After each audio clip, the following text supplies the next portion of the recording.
மனிதன் எல்லாம் தெரிந்து கொண்டான், வாழும் வகை புரிந்து கொண்டான்.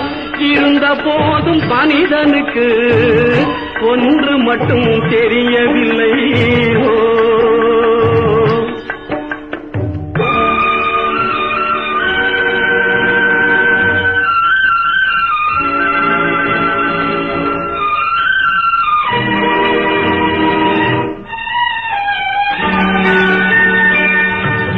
குரலில் குயில் போலே இசையும் அழகாய் பாடுகின்றான். எருதுகள் போலே வண்டிகளை இழுத்துக் கொண்டு ஓடுகின்றான்.